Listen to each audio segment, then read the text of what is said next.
नमस्कार मित्रों, मैं अनुज कुमार आज आपको व्यंजन संधि के बारे में बताऊंगा। पिछली वीडियो में आपने व्यंजन संधि के कई नियम देखे। आज हम वहां से आगे चल रहे हैं व्यंजन संधि के बारे में। आइए चलते हैं व्यंजन संधि के अगला नियम, व्यंजन संधि।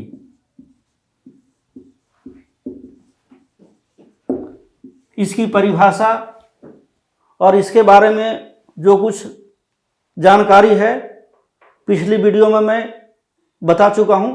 अब हम वहां से आगे चलते हैं, अगला नियम लेते हैं। यदि री, र और श के पश्चात न आए और बीच में क वर्ग, प वर्ग, स्वर या व ह हो तो न का न बन जाता है।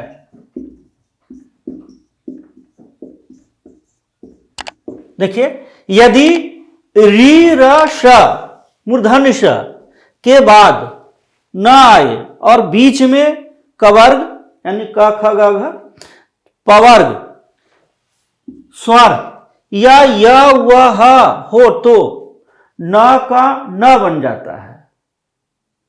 देखिए, इसे हम सिंपल तरीके कहते हैं। री हो गया, र हो गया, श, इसके बाद न आए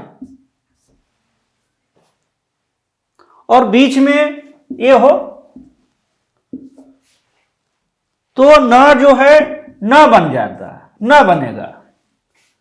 जरूरी नहीं है कि री, र, स के बाद न तुरंत आए। पहला अक्षर भी हो सकता है, बीच वाला अक्षर भी हो सकता है और लास्ट वाला भी अक्षर हो सकता है। यानी इसके पश्चात न कभी भी आए, शब्द के आरंभ में हो, शब्द के मध्य में हो या शब्द के अंत में हो, कभी भी न आ जाएगा तो न जो है न बन जाएगा। वो हम आपको उदाहरण दे रहे हैं कि न तुरंत भी आएगा, बीच में भी आएगा और अंत में भी आएगा, न जो है न बन जाएगा। देखिए, री जोड़ न, री के बाद तुरंत न आया है तो बन गया रीन। देखिए, न बदल गया। इसी तरह कृष जोड़ न, कृष्ण, यहां हलंत कर देते हैं, कृष्ण। इसी तरह देखिए, परि जोड़ मान। देखिए, र के बाद न दूसरा अक्षर आया है, लिखा जाएगा परिमाण। या प्र जोड़ मान, प्रमाण। या परि जोड़ नाम, परिणाम। और भी देखिए, राम जोड़ अयन, रह, हालांकि र यहां पहले आ गया है, उससे कोई फर्क नहीं पड़ता। र के बाद भी कभी भी न आए। देखिए, न यहां लास्ट में आया है, यानी शब्द का अंतिम अक्षर है, कभी भी आ जाए न तो न जो है न बनेगा। तो रामायण में दीर्घ संधि भी है, यानी स्वर संधि का दीर्घ संधि, और व्यंजन संधि भी है। अधिकतर लोग मानते हैं कि रामायण में स्वर संधि है। हाँ, स्वर संधि है, स्वर संधि का दीर्घ संधि, लेकिन इसमें व्यंजन संधि भी है। न जो है न बन गया है। अब अगला नियम चलते हैं। चलिए अगला नियम, यदि त या द के पश्चात त या द के पश्चात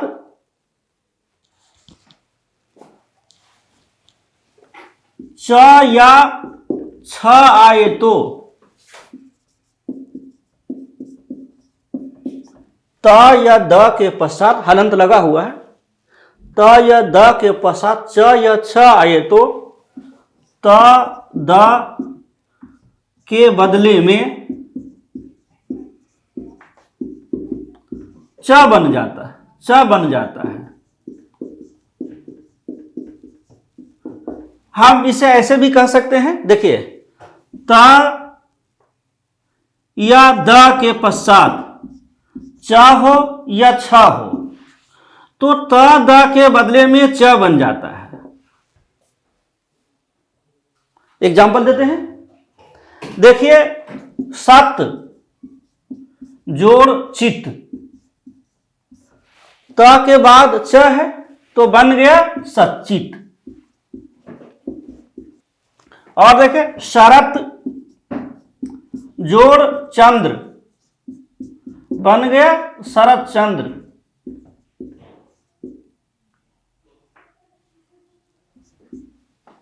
महत जोड़ छत्र, महत जोड़ छत्र, त के बाद छ है तो त जो है च बनेगा, महत छत्र।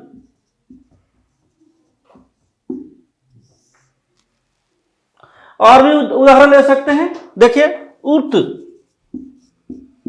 जोड़ चारण बन गया उच्चारण। त या द के पश्चात च या छ आए तो त द के बदले में च बन जाता। एकदम सिंपल है। कुछ विद्यार्थी कहते हैं कि संधि के नियम कठिन है, एकदम गलत है। संधि के नियम एकदम सरल है। हाँ, थोड़ा उसके लिए समय लगता है, धैर्य भी चाहिए। एक्चुअली कठिन तो नहीं होता है। जो लोग कठिन कहते हैं उनके बारे में बता देता हूं कि उनको वर्ण विचार की जानकारी नहीं होती है। संधि पढ़ने से पहले वर्ण विचार की जानकारी जरूरी है। अगर वर्ण विचार नहीं पढ़ेंगे तो उनके लिए संधि समझना मुश्किल हो जाएगा।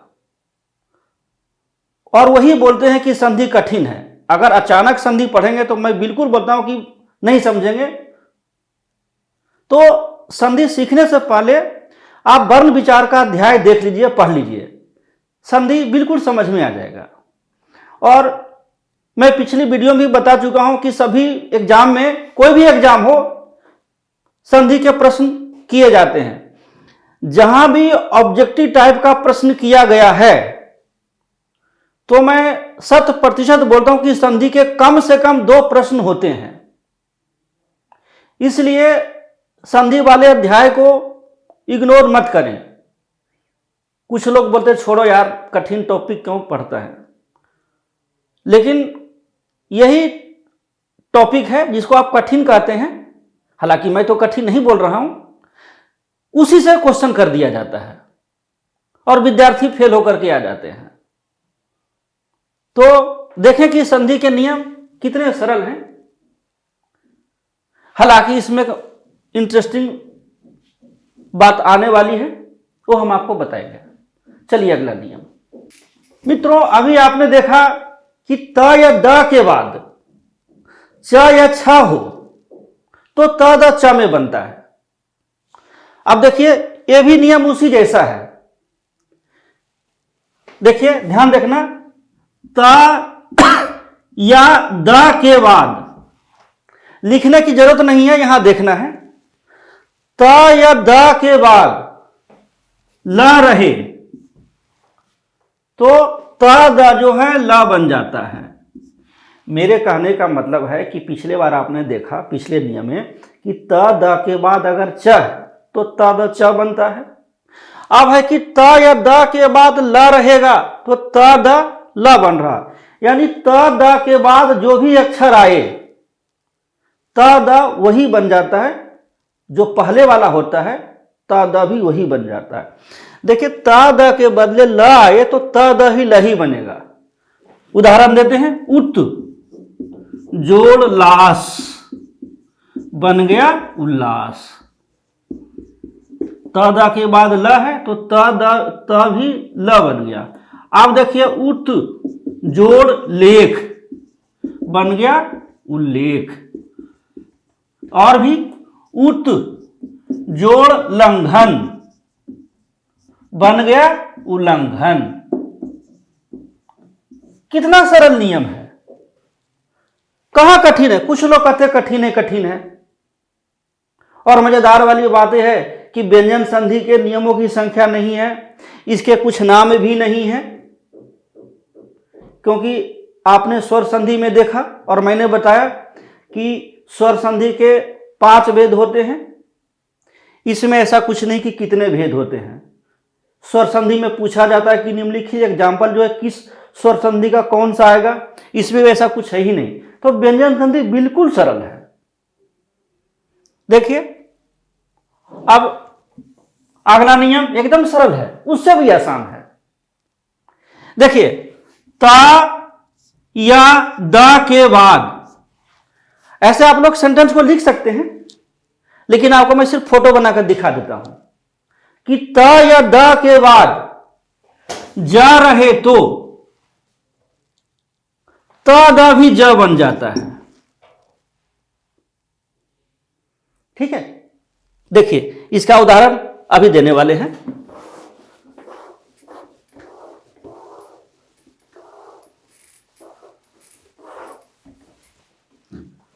ता हो या द हो, हलंत लगा हुआ है, ज रहेगा तो त द ज बनेगा। देखिए सत जोड़ जन सज्जन।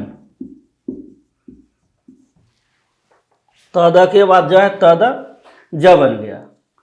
देखिए उत जोड़ ज्वल, ज आधा हो या पूरा हो। अगर आधा रहेगा तो आधा इधर आएगा, पूरा है तो पूरा उतर जाएगा। देखिए उज्ज्वल, उज्ज्वल का स्पेलिंग ध्यान दीजिएगा कि 2 बार आधा ज लिखता है। शुद्ध वर्तनी में बहुत पूछता है उज्ज्वल की सही वर्तनी बताइए, तो 2 बार आधा ज। 2 बार आधा ज कैसे है, क्योंकि त आधा है तो आधा ज बना और इधर वाला आधा ज कॉपी हो गया, इसलिए 2 बार। और भी देखिए महत जोड़ जाल बन गया महजाल, महजाल। और भी विपत जोड़ जाल विपत जाल। ठीक, कितना सरल नियम है। बस त द के बाद क्या रहा, जा रहा या ला रहा, सामने जो भी आएगा त द वही बन रहा है। अगला नियम देखिए, इसे नोट करिए। और जहां तक मैं कह सकता हूं कि एग्जाम में जो उदाहरण जो प्रश्न किए जाते हैं इसी से आ जाएगा। सज्जन का संधि विच्छेद करिए, उज्ज्वल का संधि विच्छेद या विपत जाल का, यही आ जाता है। ये संधि के बड़े मेन एग्जाम्पल है, बड़े मेन उदाहरण है जो मैंने हम मेंशन कर रहे हैं। अधिकतर एग्जाम में ये प्रश्न पूछे गए हैं, उससे एग्जाम्पल आपके सामने दिया गया है। अब आगे चलते हैं।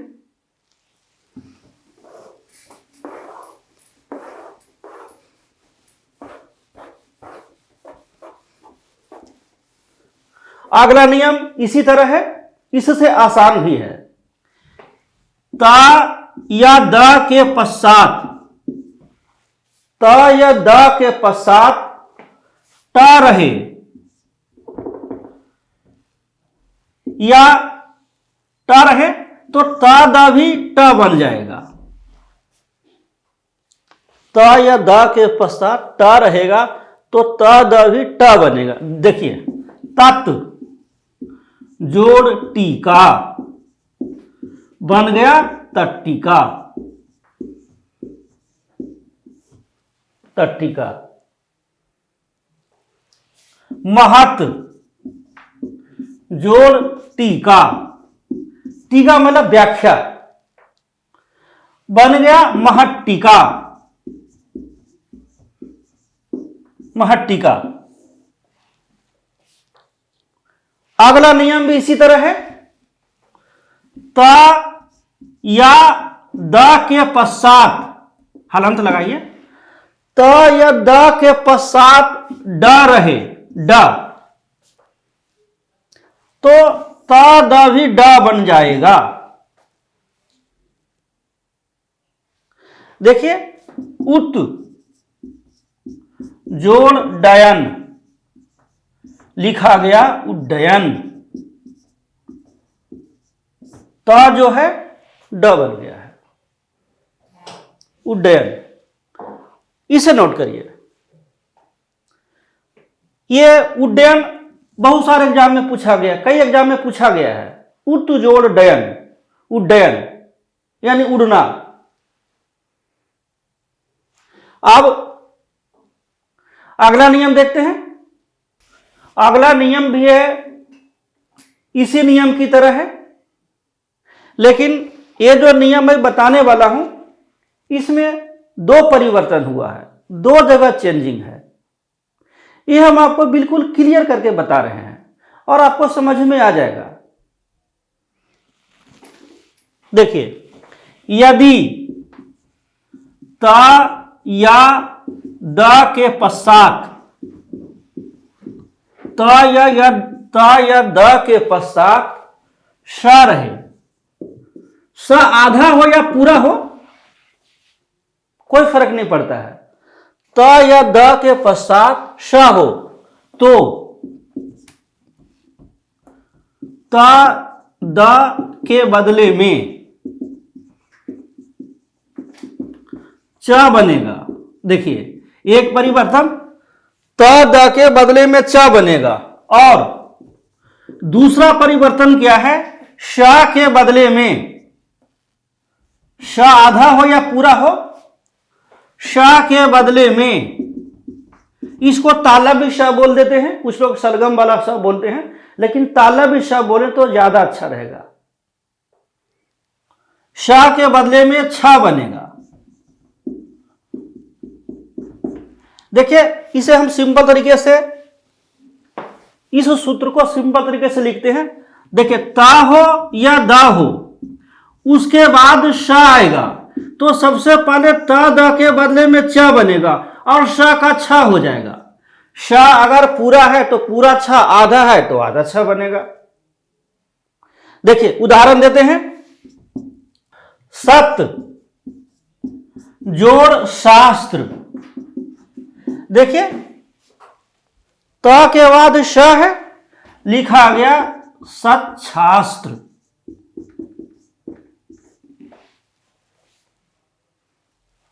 श्री मत शंकर।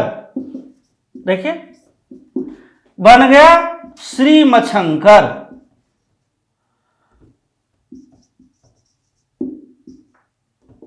श्रीमच्छंकर।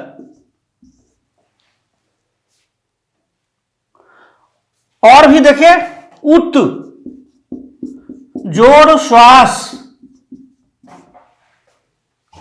बन गया उच्छ्वास। अब उच्छ्वास वाली बात, एक इसमें मजेदार बात बताता हूं कि यह शुद्ध वर्तनी है, इसको ख्याल रखिएगा। शुद्ध वर्तनी का जो प्रश्न होता है उसमें बहुत ज्यादा पूछा जाता है कि उच्छ्वास की सही स्पेलिंग क्या है, तो याद रखिएगा कि छ में हलंत लगा हुआ है। अब देखिए, उत जोड़ श्रृंखल, बनेगा उच्छृंखल।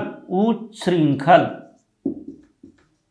इसको भी शुद्ध वर्तनी में ध्यान रखिएगा, इसका स्पेलिंग बहुत पूछता है, उच्छृंखल। अब ये नोट करिए, खासकर उच्छ्वास की सही वर्तनी और उच्छृंखल की सही वर्तनी भी। मित्रों, अगर व्यंजन संधि वाली बात आती है तो इसमें आपको मनोरंजक कहानी बताता हूं, और यह कहानी सही घटना पर है, काल्पनिक चीज नहीं है और व्यंजन संधि से जुड़ा हुआ है। चलिए आपको एक कहानी सुना देता हूं। सबसे पहले इसको नोट कर लीजिए ध्यान से, उसके बाद कहानी सुनाता हूं। क्योंकि सत्शास्त्र, श्रीमच्छंकर, उच्छृंखल, उच्छ्वास से बहुत प्रश्न किए जाते हैं। जो लोग ठीक से संधि के बारे में नहीं पढ़ेंगे, नियम याद नहीं रखेंगे, उनसे गलती हो जाएगी। और जो आजकल को पता है एग्जाम में क्या है, कठिन प्रश्न ही पूछ दिए जाते हैं। जो बच्चे कंपटीशन की गंभीरता से नहीं लेते हैं, गंभीर रूप से तैयारी नहीं करते हैं, सोचते कि छोड़ो यार, कठिन प्रश्न कौन पूछता है, और एग्जाम में वही प्रश्न कर दिया जाता है। फिर पछताने के अलावा कुछ नहीं मिलता है। चलिए इस तरह ये नोट करिए, इसके बाद आपको कहानी बताता हूं। नोट करिए।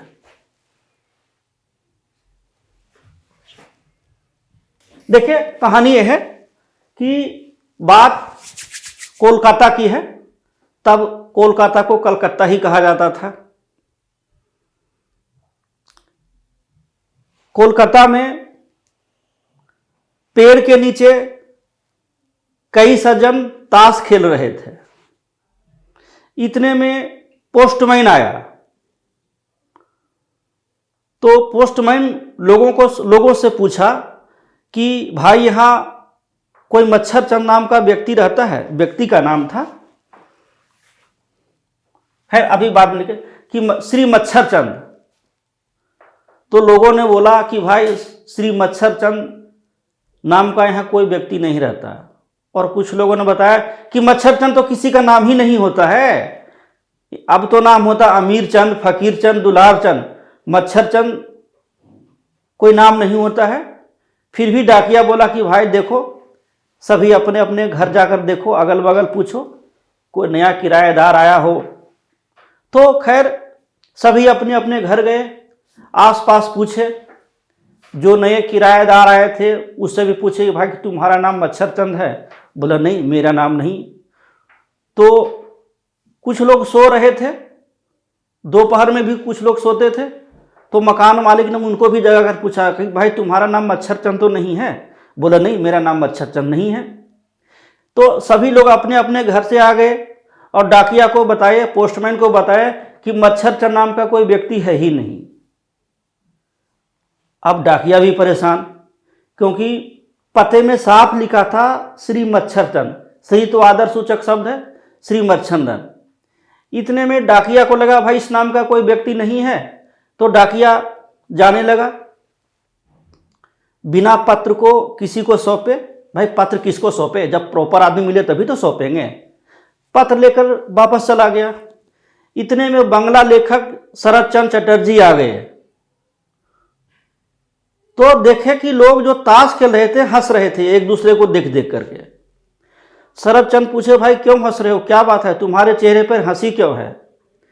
तो ये लोग बोले, उसमें से एक बूढ़ा व्यक्ति बोला कि मच्छरचंद का पत्र आया था और डाकिया लेकर चला गया, क्योंकि इस नाम का कोई व्यक्ति है ही नहीं। लेकिन शरद चंद्र चटर्जी बोले, अरे वाह, मैं ही मच्छरचंद हूं, मेरा पत्र था, बुलाओ डाकिया को। एक व्यक्ति तेजी से दौड़ा, डाकिया को बुलाया, बोला भाई आ जाओ आ जाओ आ जाओ। तो डाकिया समझ गया कि मच्छरचंद नाम का व्यक्ति मिल गया। डाकिया आया और पत्र दिया मच्छरचंद को। दरअसल वो जो पत्र था शरद चंद्र चटर्जी के नाम से, शरद चंद्र चटर्जी, वो पत्र उनके नाना जी भेजे थे। अब नाना जी क्या किया, नाना जी संस्कृत जानते थे और श्री शरद चंद्र चटर्जी भी संस्कृत ही जानते थे। तो श्रीमत या श्रीमान, आदर सूचक में श्रीमान लिखा जाता है और आदर सूचक संस्कृत में श्रीमत भी लिखा जाता है। तो श्रीमत शरद चंद्र देखिए 3 शब्द है लिखे थे, नाम के जगह पर श्रीमत यानी श्रीमान, जिसे श्रीमद् भगवत गीता, ये वही है। श्रीमत शरत चंद्र, इन 3 शब्दों को संधि कर दिए थे। संधि करने पर श्री मच्छर चंद बन जाता है। देखिए श्री मा, ता के बाद श है तो ता जो है च बना और सा जो है छा बन गया, फिर रा उतर गया, ता के बाद च है तो ता जो है आधा च बना, बाकी इधर हो गया। श्री मच्छर चंद, श्रीमत शरत चंद्र, जब तीनों को जोड़ा गया, आपको नियम बता चुका हूं, तो श्री मच्छर चंद ही बन गया। जब शरत चंद्र चटर्जी सबको बताए कि भाई थोड़ा पढ़ा लिखा करो, तो सभी हंसने लगे और शरत चंद्र चटर्जी नानाजी के पत्र पढ़कर खुश हो गए। तो मित्रों, व्यंजन संधि के और भी रूल्स हैं, वो रूल्स हम आपको अगले बार बताएंगे। मैं उम्मीद करता हूं कि ये जो व्यंजन संधि के रूल्स नियम बताए आपको समझ आ गया होगा और श्री मच्छर चंद वाली बात भी समझ आया होगा। और संधि के व्यंजन संधि जो सबसे बड़े रूल्स हैं, व्यंजन संधि के जो सबसे बड़े रूल्स हैं, वो हम आपको अगली वीडियो में बताएंगे। चलो, नमस्कार।